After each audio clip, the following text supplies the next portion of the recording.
What's going on, everybody? Dave Loughran with Awesemo.com, and today we're talking top busts in each round of the draft. Now, by each round, we're going the top 8 rounds of the draft because that's usually what fills out a roster or a starting lineup. We don't need to go 16, 17, 18 rounds because at that point, there are no busts. There are just dart throws. So we're going to hit on all of that. But I want to be sure that we all have the same concept of what a bust is. This isn't somebody that you draft in the second round and I say it's going to be a bust and he's going to finish as the RB 99. No, of course not. It's very simply somebody that we don't expect to live up to or produce up to his ADP or up to expectations. So it might be a second rounder that finishes as a 4th round value or a 5th round value, but that's what we're talking about when we mean bust. Another thing to consider too, just to get all of this out of the way, right?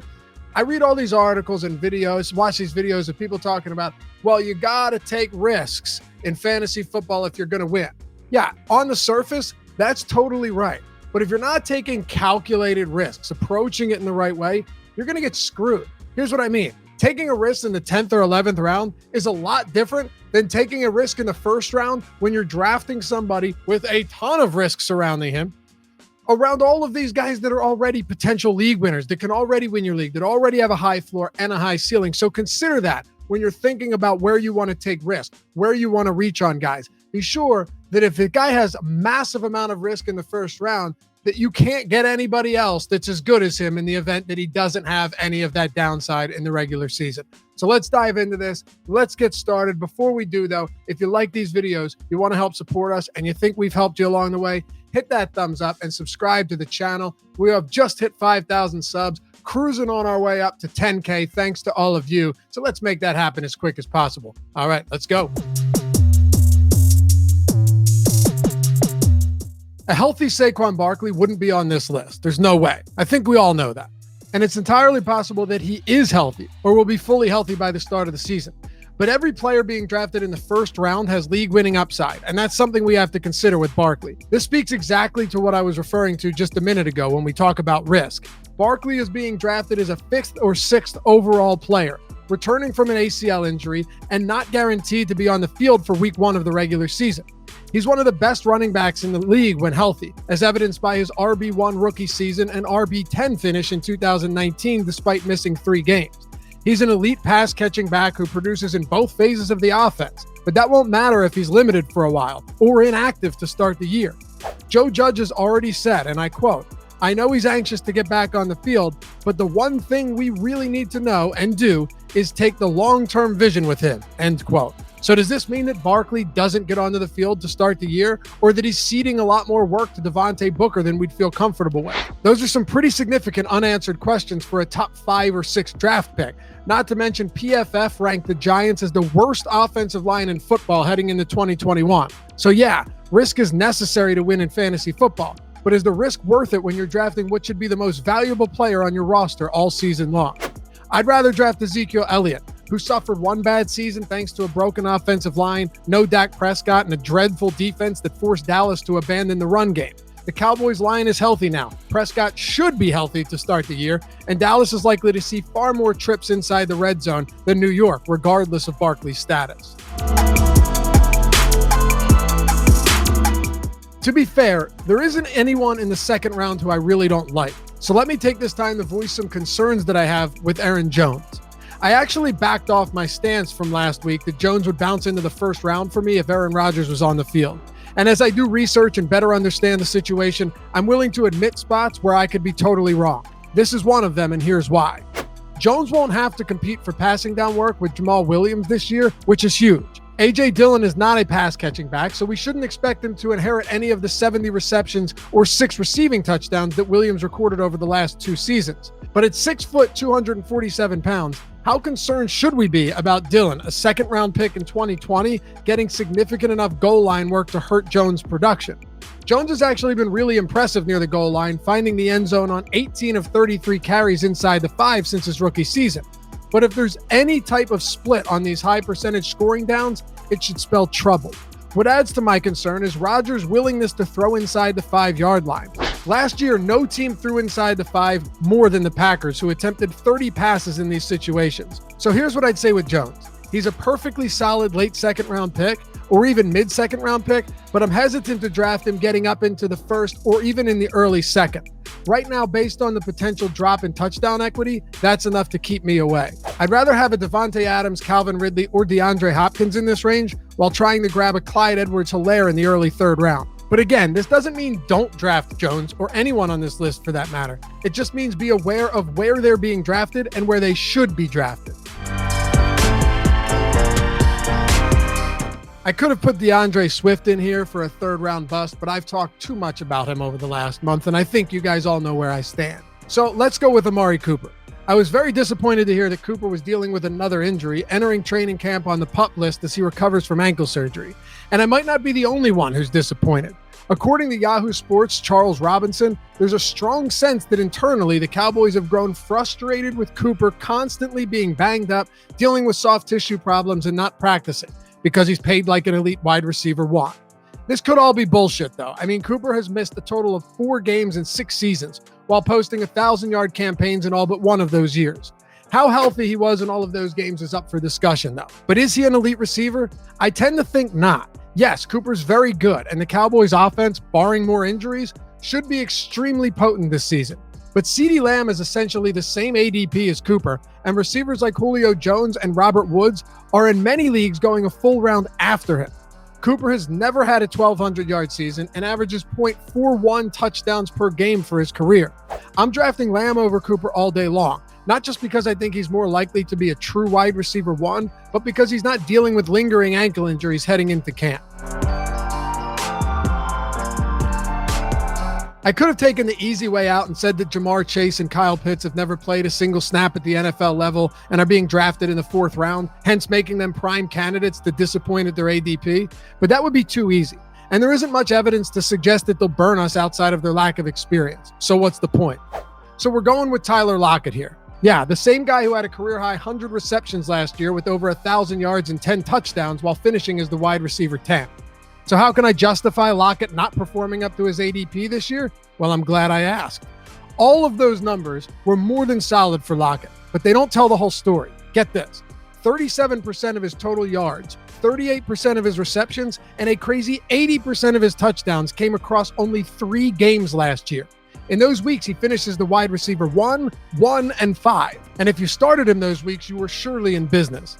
But Lockett was the wide receiver 36 if you remove those weeks. And no, it isn't fair to take a player's best weeks, remove them, and then say he was bad. But what I'm saying is Lockett was wildly inconsistent. He actually finished outside of the top 50 at his position 7 times last year and was a top 20 receiver only 5 times, of which all but 2 of them came in weeks 1 through 3 when Russell Wilson looked like the 2020 MVP. With Wilson projected to throw less and the Seahawks expected to run more, Lockett could see even less opportunity than last season.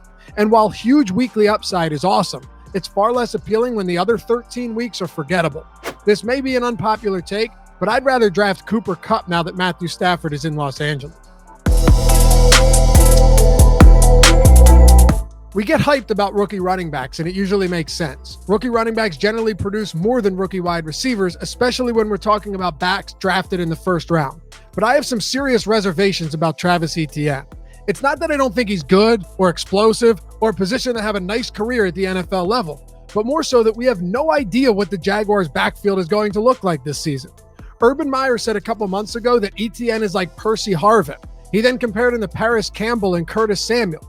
He also said, and I quote, "I think you need compliments. I just love great backs. And at Ohio, we had Zeke Elliott, Carlos Hyde, and now we have James Robinson, who was a stud, and Carlos Hyde, who I have a great history with. So we have 2 downhill backs, and they can do other things too. But I think Travis is that duel." End quote. Come on now. You guys want to tell me that we know exactly what's going to happen with Jacksonville or have even the slightest idea what's going to happen in that backfield this year? I don't. Yeah, it's true that a target is worth more than a rushing attempt. We all get that. But how many targets should we be expecting from Etienne with DJ Shark, Marvin Jones, Laviska Shenault all expected to get decent work? Or will he line up as a receiver, as Meyer suggested, and out of the backfield too, but only on 3rd downs? Again, no idea.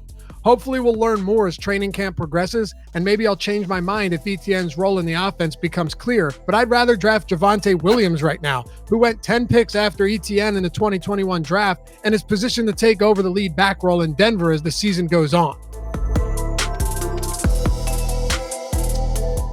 The 6th round is too early for me to be drafting Chase Edmonds. There's always the idea that when a starting running back leaves a team, that the incumbent backup is now clearly positioned to earn the bulk of those carries. Is that actually true when it comes to Edmonds, though? Let's break this down.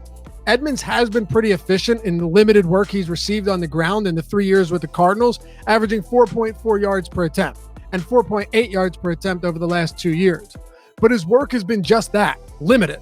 Edmonds has never seen 100 carries in a season, and even last year when Drake was struggling, Edmonds averaged only 4.8 attempts per game when Drake was active. I still expect Edmonds to get a decent amount of work on the ground, as Cardinals running backs have averaged 333 carries in 2 seasons with Cliff Kingsbury at the helm. And I would think he'll be the primary pass-catching back too. But my biggest concern lies in the offseason acquisition of James Conner. No, Conner wasn't impressive last year and also has a concerning history of injuries. But the Steelers had arguably the worst offensive line in football. And more importantly, Conner has been legitimately good in goal line situations. He's seen 32 career carries inside the 5, of which 16 of them have gone for touchdowns. It's also hard to imagine the Cardinals didn't bring Conner over to be used in these very situations. Meanwhile, Edmonds has one goal line carry for his career. Combine that with the certainty that Kyler Murray will vulture plenty of goal line rushes himself, and we're looking at a potential timeshare on the ground and very little goal line work for Edmonds in 2020, if any. I'd honestly rather take a shot on Conner in the 10th round and pass on Edmonds for a Chase Claypool or T. Higgins in the 6th. Maybe someone can explain this to me because I'm having trouble understanding. The Steelers' top 4 offensive weapons all have a 7th round ADP or higher this season, from Najee Harris to Deontay Harris to Chase Claypool and JuJu Smith-Schuster. But I'm seeing Ben Roethlisberger drafted as low as the QB 28. So we love all these receivers, but hate the guy throwing them the football. Now don't get me wrong, a bad or washed up quarterback can still support a wide receiver 1 season, and maybe even a strong season for 2 of his pass catchers. But 3 of them? That seems like a stretch. And honestly, I don't even think Ben is totally washed yet, but he's certainly trending downward. And Mike Tomlin is absolutely looking to take a more balanced approach with the offense. There's no way, and he's talked about this, that the Steelers want to throw at a 65.5% clip again this season, and they drafted a 1st-round running back to hopefully prevent another 2020.